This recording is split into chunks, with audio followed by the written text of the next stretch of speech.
ગત વર્ષે વાઘોડિયા રોડ પર આવેલી નારાયણ વિદ્યાલયની જર્જરિત દીવાર તૂટી પડતા વિદ્યાર્થીઓને નાની મોટી ઈજા થઈ હતી ને ત્યારબાદ સ્કૂલ બંધ હાલતમાં છે, જેને લઈને વાલીઓ અને વિદ્યાર્થીઓને હાલાકી ભોગવવી પડી રહી છે। ફરીથી સ્કૂલ ચાલુ કરવા માટે વાલીઓએ સ્કૂલ સંચાલકોને રજૂઆત કરી। ગત વર્ષે વાઘોડિયા વિસ્તારમાં આવેલી નારાયણ સ્કૂલ ચાલુ હતી તે દરમિયાન જ સ્લેબ ધરાશાયી થઈ ગયો હતો, જેના કારણે વિદ્યાર્થીઓનો આબાદ બચાવ થયો હતો। શાળાના સંચાલકો તેમજ ટ્રસ્ટીઓ દ્વારા ડીઓના આજ્ઞા અનુસાર શાળા બંધ કરીને સ્થળાંતર કરવામાં આવી હતી। વાઘોડિયા વિસ્તારમાં આવેલી નારાયણ ઇન્ટરનેશનલ ખાતે નારાયણ સ્કૂલના વિદ્યાર્થીઓને સ્થળાંતર કરતા વાલીઓને પોતાના બાળકોના ભણતરને લઈને હાલાકીનો સામનો કરવો પડી રહ્યો છે।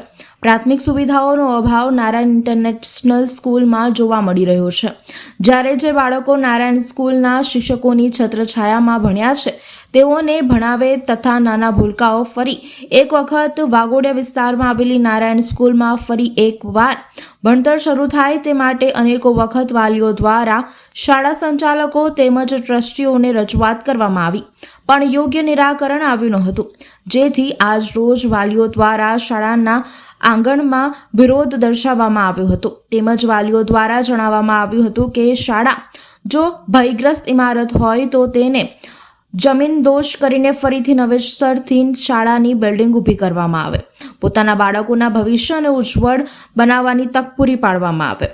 પોતાના વ્યવસાય છોડી પોતાના બાળકોના ભવિષ્યની સાથે જે ચેડા થઈ રહી છે તેને દૂર કરવા માટે વાલીઓ મેદાનમાં ઉતર્યા છે, પણ શાળા સંચાલકો તેમજ ટ્રસ્ટીઓ દ્વારા કોઈ યોગ્ય નિરાકરણ આવતું નથી। આજ રોજ વાલીઓ દ્વારા વિરોધ કરવામાં આવ્યો હતો અને ટ્રસ્ટીઓ અને વાલીઓની બેઠક મળવા પામી હતી। 6 મહિનાથી ટ્રસ્ટીઓ મને ગોલ ગોલ ફેરવે છે, બસ અમારા છોકરાનું ભવિષ્ય સુધરે। પેલી સ્કૂલમાં છોકરાઓને ફાવતું નહીં, આના સ્કૂલના મેડમો ટીચરો બધા સારા છે, એટલે અહીં સેટ થઈ ગયા છે।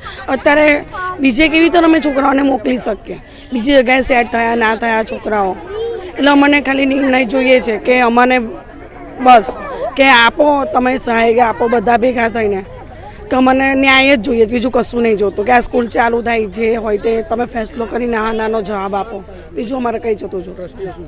ટ્રસ્ટીઓ અમને દક્ષેશભાઈ શાહ છૂટા, કારણ કે એ લોકોને અંદર કંઈ ચાલી રહી છે મગજમારી, એ લોકો કહે છે હા થશે, તો 6 મહિનાથી ગોલ ફેરવે છે, કેમ કે અહીંના છોકરાઓને ભાવી ગયું છે। મેડમો ટીચિંગ સારું છે, અહીંના મેડમો શિક્ષકો બધા સારા છે, છોકરાઓ કહે છે કે આ સ્કૂલમાં ભણવું છે, બીજી સ્કૂલમાં મારે જવું નથી, સ્કૂલ સારી વાઘોડિયા રોડ પર આ સ્કૂલ એજ્યુકેશન સારું છે, બીજું કે બીજી સ્કૂલમાં એમને ફાવતું નથી।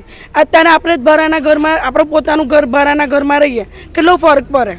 આપણું પોતાનું ઘર તો આપણે શાંતિથી ઊંઘી શકીએ, ભાડાના ઘરમાં ઊંઘી શકાય? કાલે સવારમાં ઉઠીને આપણને વિચાર આવે કે ભાડું, આ ખર્ચો, લાઇટ બિલ બધું, એવી રીતે સ્કૂલનું પણ છોકરાઓ જોડે લેનદેન છે, છોકરાઓનું ભવિષ્ય અમારે સુધારવું છે। વાલીઓ તો લે, કોણ લે, એ ટ્રસ્ટની જવાબદારી, પણ અમે તો કે બનાવો, જમીન દોષ કરીને નવી બનાવો, મને બીજું શું જોઈએ છે, બીજું કશું અમને નહીં જોતું।